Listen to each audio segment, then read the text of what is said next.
Hello student, how are you? I hope you are fine. तो कैसे हैं आप लोग? मैं कृष्णा सिंह आपके अपने यूट्यूब चैनल योर मैथमेटिक्स पर स्वागत करता हूं। हम लोग फ्लूइड मैकेनिक्स में आगे बढ़ते हुए एक इम्पॉर्टेंट और एक छोटे से टॉपिक्स पर बात करेंगे जो बहुत ही इंपॉर्टेंट है, आपके एग्जाम में डायरेक्टली पूछ लिया जाता है। Equation of continuity in A Cartesian coordinate. देखिए, कार्टेशियन शब्द जहाँ आता है वहाँ आपको समझ लेना चाहिए कि उसका एक्स वाई जेड एक्सेस यानी 3D में जो है उसका मतलब सिस्टम को हमको रिप्रेजेंट करके देखना है। ठीक है, तो हम लोग जो है फ्लूइड को यहाँ पे एक्स वाई जेड एक्सेस में रिप्रेजेंट करके देखेंगे। कार्टेशियन का ये मतलब होता है। तो equation of continuity in Cartesian coordinate आपको दिख रहा होगा। अब देखिए, हम बता दें आपको कि अगर एक्स वाई जेड कोऑर्डिनेट की बात करेंगे तो उसमें यहाँ पे फ्लूइड्स की बात हो रही है, तो इस तरीके का आपका एक्स वाई जेड कोऑर्डिनेट होता है। तो इनमें जो है एक हम लोग क्यूबाइड लेंगे। क्यूबाइड में कितनी जो है एक किसी पॉइंट को लेकर के उसमें कुछ फ्लूइड्स फ्लो कर रहे हैं और उस फ्लूइड के इनवर्ड यानी अंदर आंतरिक जो है प्रवाह के और बाहरी प्रवाह के डिफरेंस को मतलब एक मैथमेटिकल फॉर्म में ले करके उसके डिफरेंस को हम लोग निकालेंगे। डिफरेंस को निकाल करके उसके बाद मास उसका जो है मास फ्लो रेट जो है वो इक्वल करके हम लोग जो है कैलकुलेट करके ले आ देंगे। मैंने पूरे छोटे से कैलकुलेशन को एक समराइज़ किया। देखिए, अब हम लोग देखते हैं। जैसे मैंने लिया, देखिए यहाँ पे एक एक्स एक्सिस, एक वाई एक्सिस और एक जेड एक्सिस। ठीक है, इसमें मैंने जो है यहाँ पे एक जो है क्यूबाइड ले लिया हुआ है। ठीक है, और इसका हमने नाम दे दिया है, ये नाम दिया गया है आपका बी डैश, ए डैश, सी डैश और ये पी और क्यू है। ठीक है, अब इस P पॉइंट का अगर हमने कोऑर्डिनेट एक्स वाई जेड ले लिया, ठीक है, तो P का अगर हमने एक्स वाई जेड लिया तो ये जो है आपका अगर ये एक्स एक्सिस पे थोड़ा सा मतलब माइनर रूप से माना जाएगा कि ये आगे की तरफ बढ़ा है, तो इसको हम लोग डेल कहते हैं थोड़ी सी चीज़ों को रिप्रेजेंट करने के लिए। तो एक्स के एक्स एक्सिस पे ये डेल एक्स हो जाएगा और ये वाई एक्सिस पे डेल वाई हो जाएगा और इस जेड एक्सिस पे डेल जेड हो जाएगा। ठीक है, तो इस तरीके से जो है आपका ये del x del y del z हो जाएगा और उसके बाद इनकी लेंथ होगी एक्स एक्सिस पर लेंथ, माइनर लेंथ जो है, और डेल वाई डेल एक्स और डेल जेड ही हो जाएगा। ठीक है, और उसके बाद ये यहाँ पे रखा हुआ है। अब इनका अगर कोऑर्डिनेट मैं पूछ लूँ आपसे तो ये देखिए एक्स प्लस डेल एक्स हो जाएगा, y plus del y, z plus del z हो जाएगा। ये तीन पेयर में कोऑर्डिनेट मिलेंगे। अब ये जो चीज़ें आपको मिली है ना, इनको आपको एक सिंपल लैंग्वेज में लिख के बताना होगा। ये सिस्टम होता है किसी भी चीज़ के प्रूव करने का।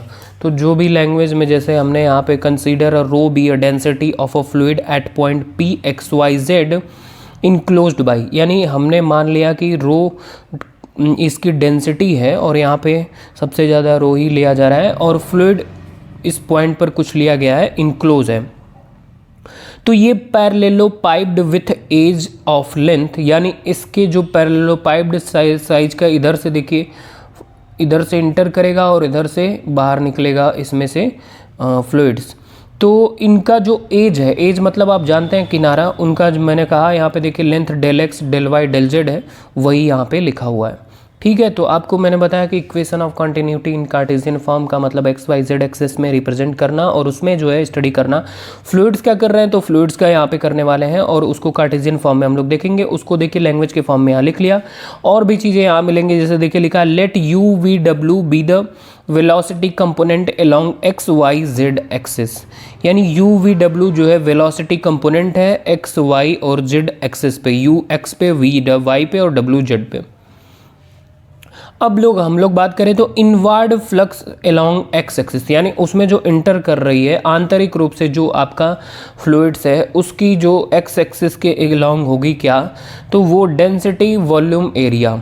अब ये मैं आपको पीछे समझा चुका हूँ, अगर आपने पीछे से देखा हुआ है, थोड़ा सा डीप यहाँ आपको समराइज करके याद दिला देते हैं कि आपको पता है कि डेंसिटी बराबर मास बाई वॉल्यूम होता है, बोले तो हिंदी में घनत्व बराबर द्रव्यमान बटा आयतन। ठीक है, यहाँ से जब हम लोग निकालते हैं तो मास बराबर जो है आपका वी रो हो जाता है। वी यहाँ पर वॉल्यूम है, वॉल्यूम में आपको पता है कि लेंथ ब्रेथ हाइट होता है। उसी हिसाब से जब हम लोग यहाँ पे ओपन करते हैं तो ये देखिए कि रो और ये जो है यू एक वेलोसिटी आ जाती है और वॉल्यूम में जो आपका लेंथ ब्रेथ हाइट होता है। तो अगर लेंथ और लेंथ को छोड़ करके ब्रेथ हाइट यानी दो की बात करी जाए तो वो एरिया की तरह काम करता है। वही यहाँ पे जो है आपका एज आ जाएगा डेल वाई और डेल जेड हो जाएगा, समझ रहे हैं। तो इस तरह से जो है, अब क्योंकि यहाँ पे जो है आपका लेंथ ब्रेथ के रूप में यहाँ पे जो है उसकी लंबाई ली गई है ना, और माइनर लंबाई डेल वाई डेल जेड है, तो इस तरह से हम लोग जो है वो क्लियर करके rho u del y del z ले लेंगे। ठीक है, तो ये जो है inward flux along x axis जो है rho u del y del z हो जाएगा। ओके, उसके बाद जो है आपका ध्यान से देखिए कि ये जो लिया गया है ये u और ये y और z, u जो है आपका x का फंक्शन है और ये u जो है ना u x y का फंक्शन है, x का फंक्शन है, और यहाँ पे ये y z का। तो कुल मिला के ये सब जो है आपका function of x y z से कह सकते हैं, ये हमने इक्वेशन नंबर 1 मान लिया। ठीक है, उस तरह से outward flux from a parallel phase, यानी इनसे जो है अगर जो फ्लो हो रहा है बाहर निकल रहा है उसको हम लोग अगर फ्लूइड्स को देखें तो यहाँ देखिए ये इसकी लेंथ x से डेल x है ना, तो इसकी जो है आपका बन जाएगा उसी तरीके से x प्लस डेल x, यानी उसकी लेंथ ऐड हो जाएगी, माइनर लेंथ जो है y और z हो जाएगा। बाय टेलर्स थ्योरम हम लोग जब देखेंगे, टेलर थ्योरम यहाँ पे यूज़ करेंगे, तो ये टेलर थ्योरम से क्या होता है ना कि ये वाली चीज़ जो है आपका जो एफ एक्स है, क्योंकि ये तीनों साथ में आ जाते हैं एक्स वाई जेड ऐसे, फिर ये डेल एक्स से एक अलग से फंक्शन बन जाता है, ये टेलर्स के सिस्टम से ओपन होता है इस तरीके से। तो ये प्लस उसके बाद ये डेल एक्स हो जाएगा बाहर, फिर ये एफ एक्स वाई जेड हो जाएगा और ये del f upon del x हो जाएगा। ठीक है, तो ये टेलर से जब आप ओपन करेंगे तो ये बन जाएगा आपका आउटवर्ड का। अब देखिए कोई भी चीज़ में जो है ना फ्लो हो रहा है तो उसके आउटवर्ड और इनवर्ड का अगर डिफरेंस निकाल लिया जाए, आउटवर्ड और इनवर्ड का मतलब उसमें जो इंटर कर रहा है फ्लूइड और बाहर जो निकल रहा है उसका डिफरेंस निकाला जाए तो वो उसका नेट जो है वो फ्लक्स कहा जाएगा। ओके, तो ये इतनी बातें आप समझ गए होंगे, इसको नोट कर लीजिएगा। ठीक है, इसके बाद जो है नेट इनवर्ड निकालने के लिए देखिए, नेट इनवर्ड फ्लक्स निकालने के लिए हम उसका डिफरेंस निकालेंगे, इसका देखिए एफ एक्स वाई जेड और इनका, तो f x y z minus f x y z minus del x del f upon del x x y z हो जाएगा। अब इसको करेंगे हम लोग तो ये देखिए ये आपका कट जाएगा और यहाँ से ये बचेगा minus del x del f upon del x x comma y comma z. ठीक है, माइनस डेल एक्स, अब ये जो है आपका डेल अपॉन डेल एक्स हो जाएगा। इस फंक्शन एक्स वाई जेड को हम लोग जो है इक्वेशन 1 से अगर देखें इससे, तो ये rho u del y del z बन जाएगा, rho u del y del z हो जाएगा। ठीक है, फिर इसको जो है माइनस डेल एक्स कर देंगे और यहाँ पे जो है आपका अगर मैं देखूँ तो ये x के रिस्पेक्ट में डिफ्रेंशिएट हो रहा है, तो ये वाली चीज़ आपका कांस्टेंट की तरह ट्रीट होके बाहर हो जाएगी, तो ये डेल वाई डेल जेड हो जाएगा, डेल अपॉन डेल एक्स ये रो यू बन जाएगा। ओके, तो ये जो चीज़ मिली है आपका net inward flux x axis के अलोंग मिला है, किसके? एक्स एक्सिस के अलोंग मिला है। यही अगर इसी तरीके से सारी प्रोसेस वाई एक्सिस और जेड एक्सिस के किया जाए तो आपका क्या मिलेगा, देखिए इस तरीके से मिलेगा कि parallel y along y axis and z axis.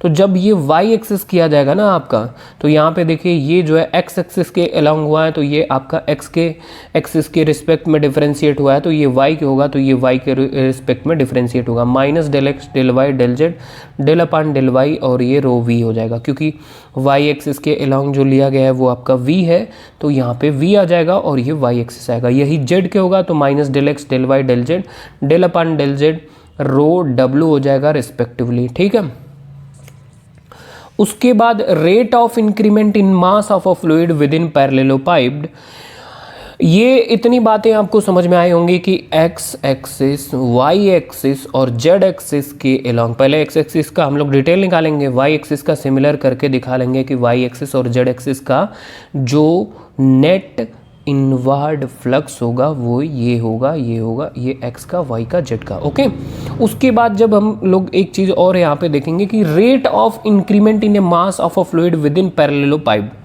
यानी रेट ऑफ इंक्रीमेंट इन मास यहाँ पे जब देखेंगे फ्लूइड्स का, तो रेट का मतलब दर होता है, मतलब टाइम का रिस्पेक्ट में डिफरेंशिएट किया जाता है, तो डेल अपॉन डेल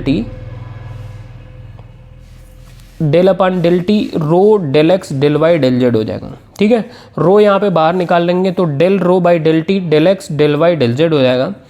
फिर ये बाई इक्वेशन ऑफ कंटिन्यूटी हम लोग देखेंगे तो इंक्रीज इन मास बराबर total excess of flow in over flow out, यानी ये वाली चीज़ जो इंक्रीज इन मास हमें मिला है, इंक्रीमेंट मास में जो बढ़ोतरी मिली है, रेट ऑफ इन ये रेट ऑफ इंक्रीमेंट मास लेने पे, तो वो जो है total excess flow over flow out के बराबर मिली है।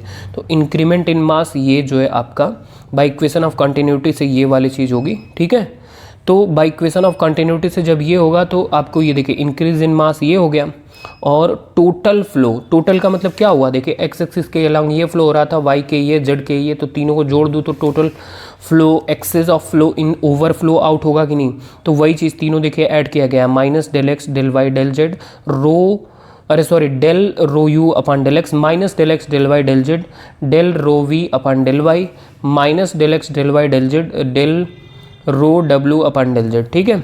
अब इनमें से देखिए यहाँ ये चीज़ सब में से कॉमन हो रही है, तो इधर से सब कॉमन लेके इधर से कट जाएगा, तो क्या मिलेगा, del rho upon del t is equal to minus del upon del x rho u minus del upon del y rho v minus del upon del z rho डब्ल्यू, और इनको एक साइड कर लेंगे तो ये जो है आपका del rho upon del t plus del upon del x plus sorry into rho u plus del upon del y rho v plus del upon del z rho डब्ल्यू इज इक्वल टू 0 हो जाएगा, ठीक है।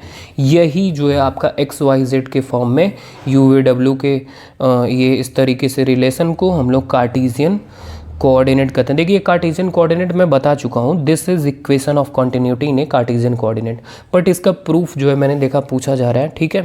तो इसलिए आपके syllabus में ये पूछा जा सकता है, तो मैंने बता दिया किस तरीके से समझा के, बेसिक कैलकुलेशन है और आपको चीज़ें भी थोड़ी सी फील करा दी कि उसमें किस तरीके से आपका फ्लो होगा, तो उसी को लेकर के किया गया है। अब इसमें थोड़ी सी कंडीशन लगा देंगे अगर कि if fluid motion is a along x axis equation of continuity become, अगर x एक्सिस के along होगा तो खाली x एक्सिस वाला बचेगा, बाकी y और z वाले जो है कांस्टेंट हो जाएंगे, तो वो 0 बन जाएगा। इसलिए del rho upon del t plus del rho u upon del x equal to 0 हो जाएगा। ये y एक्सिस के होगा तो y वाला बचेगा, बाकी x और z वाले 0 हो जाएंगे, तो ये कंडीशन बनेगा। z एक्सिस के along होगा तो ये कहाँ से, इक्वेशन ऑफ कंटिन्यूटी जो कार्टेशियन कोऑर्डिनेट के फॉर्म में है उससे, ठीक है। तो आई होप आप इतनी बातें समझ गए होंगे। देखिए पढ़ने का सबसे बेहतर तरीका यही होता है कि आप एक कॉपी पेन लेकर के बैठें और चीज़ों को लिखते जाएं और समझते जाएं। एक बार आप करेंगे आपको सारी चीज़ें क्लियर हो जानी है। बाकी आप अपना डाउट और फीडबैक कमेंट में बता सकते हैं, और अगर आपको वीडियो अच्छी लगी हो तो लाइक भी कर सकते हैं और अपने सारे दोस्तों को शेयर कर सकते हैं,